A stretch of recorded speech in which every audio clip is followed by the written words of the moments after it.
আসসালামু আলাইকুম ওয়া রাহমাতুল্লাহি ওয়া বারাকাতুহু ইন্নাল হামদালিল্লাহ ওয়াস সালাতু ওয়াস সালামু আলা রাসূলিল্লাহ আম্মা বা'দ। প্রিয় দর্শক, কাছে দূরে বিশ্বের যে প্রান্ত থেকে দেখছেন সকলকে জানাচ্ছি সাদর আমন্ত্রণ।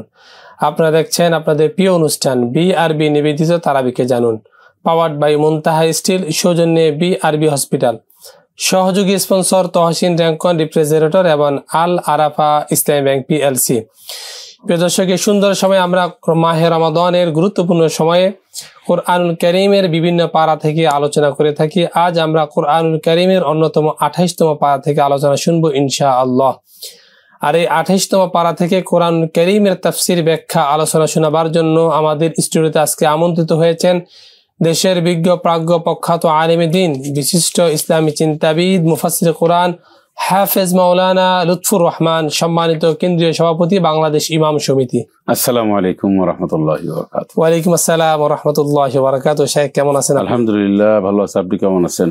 আলহামদুলিল্লাহ ভালো আছি। আজকের অনুষ্ঠানে আপনাকে স্বাগত জানাচ্ছি। শুকরিয়া, আলহামদুলিল্লাহ। প্রিয় দর্শক, মাহে রমাদানের এই সুন্দর সময় আমরা প্রতিদিন কোরআনুল কারীম তেলাওয়াত করছি। হাফেজ সাহেবান তারাবির মাধ্যমে আমাদেরকে কোরআনুল কারীম শোনাচ্ছে, কিন্তু অর্থ তর্জমা না জানার কারণে এই মেসেজগুলো আমরা অনেকেই অজানা রয়ে গিয়েছে। এই জন্য আজকে কোরআন কারীমের 28তম পারার মধ্যে আল্লাহ তাআলা কি কি মেসেজ দিয়েছেন আমাদেরকে, কি আদেশ নিষেধ এবং যে ঘটনাগুলো বর্ণনা করেছেন বিস্তারিত চলুন আমরা মুহতারামের কাছ থেকে আলোচনা শুনি ইনশাআল্লাহ। যে মুহতারাম, আজকে 28তম পারা থেকে যদি আপনি আমাদের দর্শকদের উদ্দেশ্যে আলোচনা শোনাতেন। ধন্যবাদ আপনাকে। বিসমিল্লাহির রহমানির রহিম, নাহমাদুহু ওয়া নুসাল্লি আলা রাসূলিল কারীম, আম্মা বা'দ। রব্বি ইশরাহ লি সাদরি ওয়া ইয়াসসির লি আমরি ওয়াহলুল উকদাতাম মিন লিসানি ইয়াফকাহু কওলি। তারাবিকে জানান অনুষ্ঠানটি গুরুত্বপূর্ণ। আল্লাহ পাক এই কোরআনের একেবারে খাস একটি অনুষ্ঠান। 28 নম্বর পারার মধ্যে কি বলেছেন, এই সংক্ষিপ্ত একেবারে সংক্ষিপ্ত কিছু কথা আমরা শোনার চেষ্টা করব, বলার চেষ্টা করবো। আমার তৌফিক ইল্লা বিল্লাহ।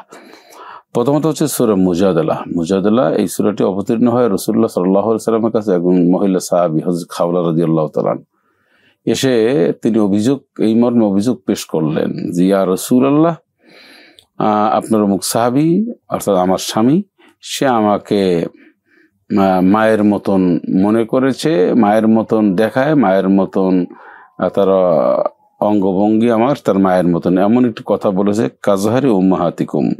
হ্যাঁ, মানে এটাকে বলা হয় মায়ের মতন। এখন স্বামী যদি স্ত্রীকে বলে যে তুমি আমার মায়ের ন্যায়, তো ব্যাখ্যা আছে সেটা কোন সূরাতে বলেছে, কোন দৃষ্টিভঙ্গিতে বলেছে। এটাকে রাগ করে বলছে, যেমন মায়ের সাথে যেভাবে ইন্টারনাল অনেক কিছু নিষেধ যেন হারাম, তোমার সাথে ওই রকম। তো আর আমার মা মানে এই ধরনের বোঝানো হয়েছে না, বলেছেন যে আমার মার চেহারাটা তোমার চেহারাটার সাথে মিল আছে, অথবা আমার মায়ের চোখ তোমার চোখের সাথে, এরকম থাকতে পারে না মানুষের মিল। এইগুলো নিয়ে যখন এই ঘটনা ঘটেছে, তবে ওই সময় নারী তালাক দেওয়ার জন্য এটাই যথেষ্ট ছিল যে তুমি আমার মায়ের মতন, এই কথাটা বললেই তালাক হয়ে যেত, তাই মনে করা হতো। তো একাধিক 5টা-6টা বাচ্চা কাচ্চা উনি রাসূলের কাছে আসলেন, বলি, ইয়া রাসূলুল্লাহ, এখন আমি বাচ্চা কাচ্চা নিয়ে কই যাবো আমি? আমার স্বামী তো এটা বলেছেন। কি বলেছে যে আল্লাযীনা ইউযাহিরুনা মিনকুম মিন নিসাইহিম মা হুন্না উম্মাহাতিহিম ইন উম্মাহাতুহুম ইল্লাল্লাহি ওয়ালাদনাহুম। তো কোনো স্বামী স্ত্রীরে মায়ের মতন বললেই হয় না, মা তো সে যে সন্তান দান করে, যে তোমাকে দিয়েছে জন্ম, সেই এক প্রকার প্রকৃতপক্ষে মা, এছাড়া কেউ মা হতে পারে না। আর যা হয় এটা মৌখিক। তো এখন এই আল্লাহ পাক রাসূলুল্লাহ সাল্লাল্লাহু আলাইহি ওয়াসাল্লামের কাছে এই নালিশ বা অভিযোগ আসলে পরে নবীজির সময় নিলেন, এবং তখন এই সূরাটি নাজিল হয়। নারীর পক্ষে অবস্থান করে ইসলাম, অবস্থান করে আল্লাহ পাক যে না, একদম নারীকে এভাবে অপমানিত লাঞ্ছিত হওয়ার সুযোগ নেই, এই রেওয়াজ আমি দিইনি, এই সুন্নাত না, আল্লাহ পাক ডাইরেক্ট বললেন। তবে বললেন যে এটা মিনাল কওলি ওয়া যুরা, এটা একটা খারাপ কথা, এটা বাজে কথা, এই দৃষ্টিভঙ্গি সঠিক নয়। হ্যাঁ, এখন এটা আল্লাহ ক্ষমা করে দেবেন, এরকম আল্লাহ রাব্বুল আলামিন তিনি অনেক কথা বলেছেন। বলে আল্লাহ পাক বলছেন যে ঠিক আছে, যখন এই অন্যায় করেছো তাহলে শাস্তিটা কি? ফামান লাম ইয়াজিদ ফাসিয়ামু শাহরাইনি মুতাতাবিআইন, সে রোজা রাখবে 2 মাস। 2 মাস তার কাফফারা হিসেবে রোজা রাখবে। তো যদি সে যদি এটা নাও পারে তাহলে সিত্তিনা মিসকিনা ফামাল্লাম ইস্তাতি' ফাইতআমু সিত্তিনা মিসকিনা, 60 জন মিসকিন খাওয়াবে, রোজা রাখবে। যদি তা না পারে তাহলে সে কি করবে, সে আপনার মিসকিনদেরকে খাওয়াবে। এরকম একটা আল্লাহ তাকে একটা শাস্তির একটা মওকুফের একটা মাধ্যম তৈরি করে দিলেন, জরিমানা এটা দিলেন আল্লাহ পাক খান। তো এখন আল্লাহ পাক অনেক সময় অনেক কসমের ক্ষেত্রে এই সমস্ত ক্ষেত্রে আল্লাহকে জরিমানা নির্ধারণ করে দিয়েছেন যাতে করে বান্দাকে পবিত্র করা সম্ভব হয়। এটাই আসলে। এরপর আল্লাহ রাব্বুল আলামিন বলছেন, ইয়া আইয়ুহাল্লাযীনা আমানু ইযা কিলা লাকুম তাফাসসাহু ফিল মাজালিস, কোন মজলিসে একেবারে নিজে রিল্যাক্সে না বসে অন্যকে বসিয়ে দেওয়ার সুযোগ করে দেওয়া, অন্যকে বসতে দেওয়া, অনুমতি দেওয়া, তাকে স্যাক্রিফাইস করা, এটা একটা বড় ধরনের কাজ। এই কাজ যারা করবে তাদেরকে আল্লাহ পাক জান্নাতেও জায়গা করে দেবেন, এটা আল্লাহ রাব্বুল আলামিন পরিষ্কার করে বলেছেন।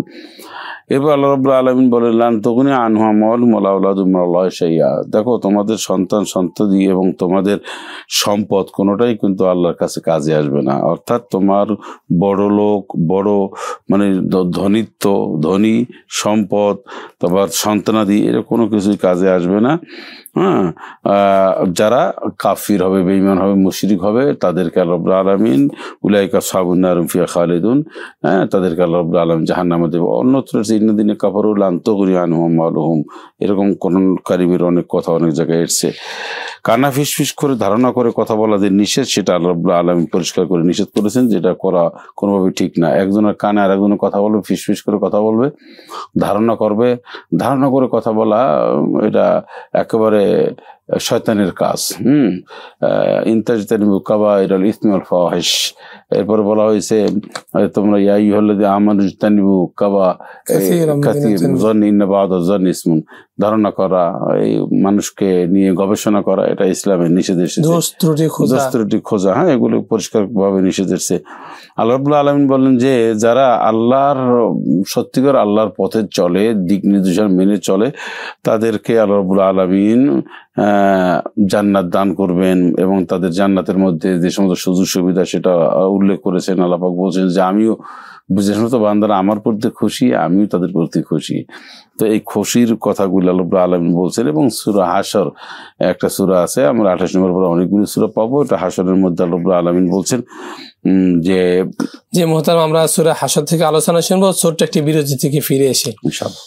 প্রিয় দর্শক, সময় হয়েছে বিরতিতে যাওয়ার। আপনারা দেখছেন বিআরবি নিবেদিত তারাবিকে জানুন, পাওয়ার্ড বাই মুনতাহা স্টিল, সৌজন্যে বিআরবি হসপিটাল, সহযোগী স্পন্সর তহসিন র্যাঙ্কন রেফ্রিজারেটর এবং আল আরাফা ইসলামী ব্যাংক পিএলসি। নিশ্চিত ছোট্ট একটি বিরতি, ফিরছি কিছুক্ষণ পর, সঙ্গেই থাকুন।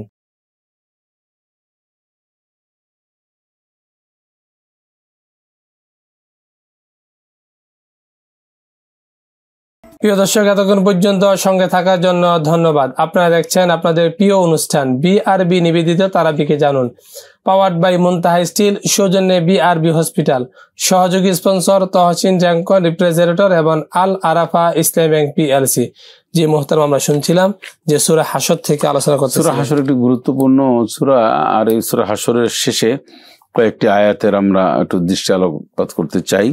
এর মধ্যে একটি হচ্ছে আল্লাহ পাক বলছেন, ইয়া আইয়ুহাল্লাযীনা আমানু তাকুল্লাহ ওয়াল তানজুর নাফসুম মা কদ্দামাত লিগাদ, হে পৃথিবীর বিশ্বাসীরা, হে ইমানদারগণেরা, একবারও কি তোমরা ভেবে দেখেছো, চিন্তা করেছো কি যে তুমি মুক্তির জন্য, নাজাতের জন্য, আগামী দিনের মুক্তি নাজাতের জন্য কি প্রেরণ করেছো, কি জমা করেছো? এর মানে হচ্ছে কবর, হাসর, পুলসিরাত, মিজান, টোটাল জায়গাটিতে তুমি যে স্বাচ্ছন্দ্যে এবং সম্মানের সাথে থাকতে চাও, বা এই ব্যাপারে তোমার কি পদক্ষেপ দুনিয়ায় নিয়েছো, কি ভালো আমল করেছো, সেই আমল করার কারণেই তো তুমি এগুলি পাবে। ভালো আমল করলে ভালো কিছু তুমি পাবে, এটা সহজ কথা। এই কথা তুমি বিশ্বাস করো, তাহলে তুমি আমার কাছে কি ভালো আমল করেছো, মা কদ্দামাত লিগাদ ওয়াত্তাকুল্লাহ ইন্নাল্লাহা খাবীরুম বিমা তা'মালুন। আল্লাহ পাক বলছেন আমাকে ভয় করে চলো, সাবধানতার সাথে জীবনযাপন করো, আমার দিক নির্দেশনার বাইরে তোমরা যেও না, তাহলে আমি তোমরা যা কিছু করো, গোপনে করো, প্রকাশ্য করো, সব খবরাখবর আল্লাহ পাক বলেন আমি রাখি। তাদের মতন তোমরা ভুলে যেও না। এই পৃথিবীতে অনেক এক শ্রেণীর মানুষ ছিল যারা আমাকে ভুলে গিয়েছে, আমিও তাদেরকে ভুলে গিয়েছিলাম, ফলে অর্থাৎ নাফরমান বান্দাদের মতন তোমরা হইও না। এরপর আল্লাহ রাব্বুল আলামিন বলেন, দেখো জান্নাত এবং জাহান্নাম এক না। জান্নাতে যারা যাবে জাহান্নামের অধিবাসী আর জান্নাতি অধিবাসী এক না। নিশ্চয়ই যারা জান্নাতে যাবে তারাই হচ্ছে সফল কাম। আমি কোরআন নাজিল করেছি আমি মানুষের জন্য, মানুষের উপকারের জন্য, মানুষের উপরে। আমি কোরআন যদি আল্লাহ পাক বলেন আমি যদি নাজিল করতাম, অন্যত্র বলছি ইন্না আরাদনাল আমানাতা আলাস সামাওয়াতি ওয়াল আরদি ওয়াল জিবালি ফাআবাইনা ইয়াহমিলনাহা ওয়া আশফাকনা মিনহা ওয়া হামালাহাল ইনসানু ইন্নাহু কানা যালুমান জাহুরা। আর এখানে এই সূরা হাশরের মধ্যে আল্লাহ পাক বলেছেন লাউ আনজালনা হাযাল কুরআন আলা জাবালিন লারাইতাহু খাশিআম মুতাসাদ্দিআম মিন খাশিয়াতিল্লাহ। আমি যদি মানুষের উপরে কোরআন নাজিল না করে পাহাড়ের উপর নাজিল করতাম, তার কোরআনের সম্মান ইজ্জত রক্ষা, কোরআনের যে এত পাওয়ার, এতে খান খান হয়ে যেত পাহাড়। তা কিন্তু এই পাহাড়ের চেয়েও মানুষ যে শক্তিশালী হতে পারে কোরআন গ্রহণ করলে, কোরআন মানলে মানুষ পাহাড়ের চেয়েও যে শক্তিশালী হয়, তার মূল্য যে অনেক হয়। পৃথিবী যখন একদম কোরআন গ্রহণ করবে তখন পৃথিবীতে পাহাড়কে মানুষ যখন কিছু করতে পারে না, তখন পৃথিবীর কোনো শক্তি ওই মানুষটা কিছু করতে পারে না। এগুলো অনেকগুলি উদাহরণ দেওয়া হয়েছে। সেজন্য আল্লাহ রাব্বুল আলামিন বলেন যে পাহাড় কোরআনের মর্যাদা রক্ষা করতে পারতো কিনা, সেজন্য খান খান হয়ে আল্লাহর ভয়তে সে প্রকম্পিত হয়ে যেত। কিন্তু আমি এটা করিনি, আমি মানুষের উপর নাজিল করেছি। আল্লাহ রাব্বুল আলামিন বলেন যে কারণ হুয়াল্লাহুল লা ইলাহা ইল্লাহু, তিনি ছাড়া আর কোনো মাবুদ নাই। তিনি হচ্ছেন হুয়ার রহমানুর রহিম, তিনি গফুর রহমান রহিম দয়ালু। এই কথাগুলো আল্লাহ রাব্বুল আলামিন বলেছেন। এবং তিনি হচ্ছেন মালিক, তিনি হচ্ছেন কঠিন ও শাস্তিদানকারী, এবং তিনি হচ্ছেন শান্তিদাতা। তিনি হচ্ছেন অহংকারী। আল্লাহ একমাত্র অহংকার তার জন্য প্রযোজ্য, তার জন্যই একমাত্র মানানসই জিনিস একমাত্র আল্লাহর জন্য। অহংকার গৌরব বান্দার জন্য এটা হারাম।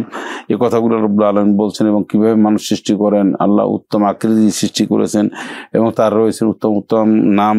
এবং তিনি হচ্ছেন ইউসাব্বিহু লাহু মা ফিস সামাওয়াতি ওয়াল আরদি, এবং আকাশের জমিনের মধ্যে যা কিছু আছে সবকিছুই আল্লাহ প্রশংসা করে, কারণ তিনি বিজ্ঞানময়, প্রজ্ঞাময়, তিনি শক্তিশালী। এই কথাগুলি বলেছেন। সূরা হাশরের শেষ 3 আয়াত যদি আমরা সকাল এবং সন্ধ্যায় পড়ি তাহলে 70,000 ফেরেশতা আমাদের জন্য দোয়া করে। সুবহানাল্লাহ। তাহলে আমরা এটা কি বোঝা গেল যে আমরা এটা সূরা হাশর 3টি আয়াত আমরা বঙ্গানুবাদ পড়বো এবং এটা সূরা পড়বো এবং আমল করব। হ্যাঁ, ফজরের পর এবং মাগরিবের আসলে আগে করা উচিত, কারণ সকাল সন্ধ্যায় বলা হয় যে সন্ধ্যার নামাজ হলো আপনার এই রাতের নামাজ হলো মাগরিব, আর আসরের নামাজটাকে সন্ধ্যার আগে বলা হয়, বুঝছেন। এই জন্য আমরা অনেক সময় ভুল করি যে মাগরিবের পরে পড়ি সূরা হাশর। আসলে ঠিক না, সকাল সন্ধ্যা বলতে সন্ধ্যার নামাজ বলতে আসর, আর রাতের নামাজ হলো মাগরিব। মাত্র রাতের 2 রাকাত, মাগরিব এবং এশা রাতের নামাজ, আর এই ফজর। আর দিনের নামাজ হলো জোহর এবং আসর। এটা মনে রাখতে হবে আমাদেরকে। জি মোহতারাম, আপনাকে অনেক অনেক ধন্যবাদ। আমরা ছোট্ট একটি বিরতি থেকে ফিরে এসে বাকি আলোচনা শুনছি ইনশাআল্লাহ। প্রিয় দর্শক, সময় হয়েছে বিরতিতে যাওয়ার। আপনারা দেখছেন আপনাদের প্রিয় অনুষ্ঠান বিআরবি নিবেদিত তারাবিকে জানুন, পাওয়ার্ড বাই মুনতাহা স্টিল, সৌজন্যে বিআরবি হসপিটাল, সহযোগী স্পন্সর তহসিন র্যাঙ্কন রিফ্রিজারেটর এবং আল আরাফা ইসলামী ব্যাংক পিএলসি।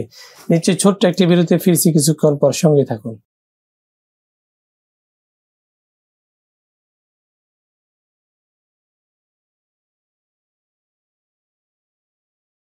প্রিয় দর্শক, এতক্ষণ পর্যন্ত সঙ্গে থাকার জন্য আন্তরিক ধন্যবাদ। আপনারা দেখছেন আপনাদের প্রিয় অনুষ্ঠান বিআরবি নিবেদিত তারাবিকে জানুন, পাওয়ার্ড বাই মুনতাহা স্টিল, সৌজন্যে বিআরবি হসপিটাল, সহযোগী স্পন্সর তহসিন র্যাঙ্কন রিফ্রিজারেটর এবং আল আরাফা ইসলামী ব্যাংক পিএলসি। জি মোহতারাম, আপনার আলোচনা শুনছিলাম। এখানে আমাদের একটি প্রশ্ন যে রাসূলুল্লাহ সাল্লাল্লাহু আলাইহি সাল্লামের কাছে নারীরা যেতেন এবং দ্বীন ইসলাম সম্পর্কে জিজ্ঞাসা করতেন।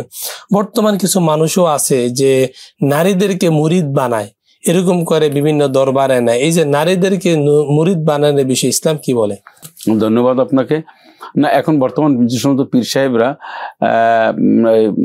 যে নারীদেরকে মুরিদ বানায়, আবার পীর মানে মেয়ে হিসেবে দেখে, তো মেয়ে, আবার ওই যে পীরের মুরিদ মেয়ে এবং ছেলেরা বলে পীর বোন, পীর ভাই।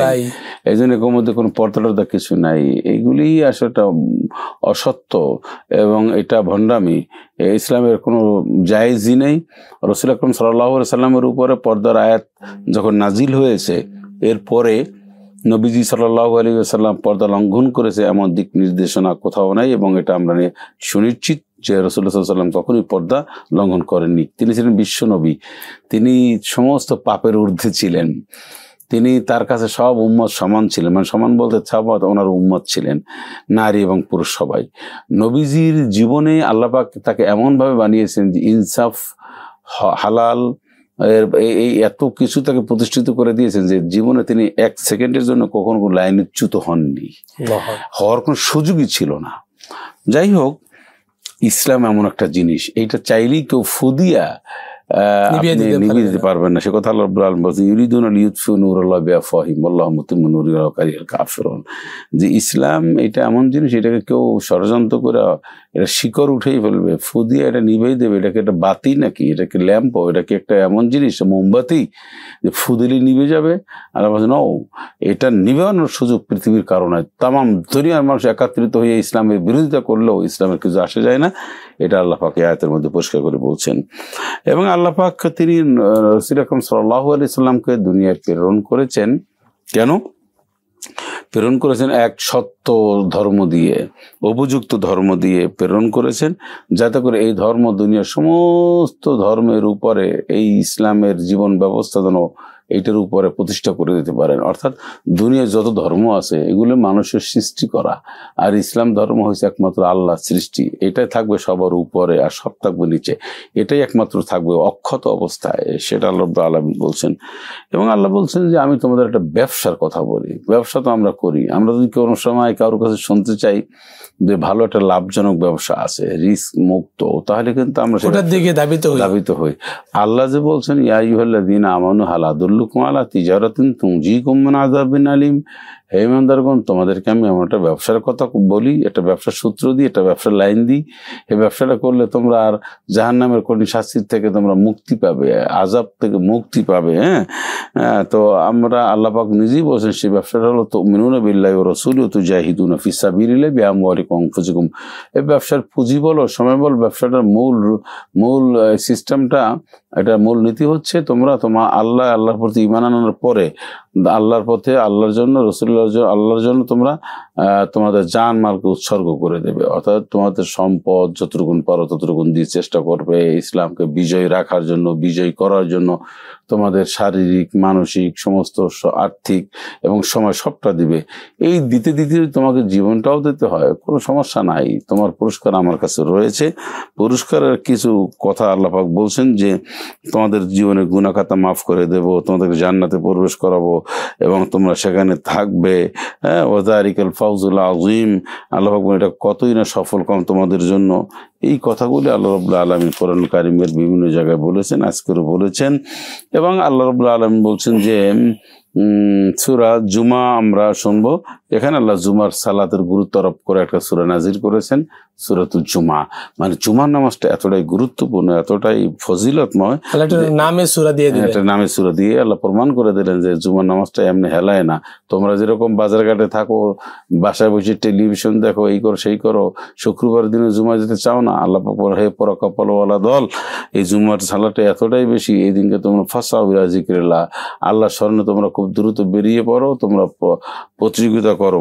এটা তোমাদের জন্য খুবই উত্তম কাজ, তোমাদের জন্য এটা কল্যাণকর কাজ। যদি তোমরা উপলব্ধি করতে পারো তাহলে তোমাদের রিজিক বৃদ্ধি করে দেব এবং তোমাদের সম্মান ইজ্জত বৃদ্ধি করে দেব। এগুলি আল্লাহ রাব্বুল আলামিন বলছেন। জি মুহতারাম, জাযাকাল্লাহ, ধন্যবাদ। আপনার গুরুত্বপূর্ণ সময় দিয়ে আমাদেরকে কৃতার্থ করেছেন। আমরা আপনার মাধ্যমে আজকে 28তম পর্ব আলহামদুলিল্লাহ শেষ করতে পেরেছি। ইনশাআল্লাহ বাকি সময় যদি আপনাদেরকে সুযোগ পাই আপনার থেকে আলোচনা করার চেষ্টা করব ইনশাআল্লাহ।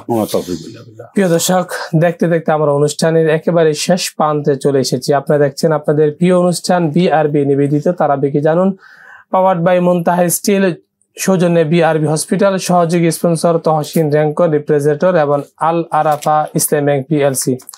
আজকের মতো এখানে বিদায় নিচ্ছি, আগামী পর্ব দেখার আমন্ত্রণ রইল। আসসালামু আলাইকুম ওয়া রাহমাতুল্লাহি ওয়া বারাকাতুহু।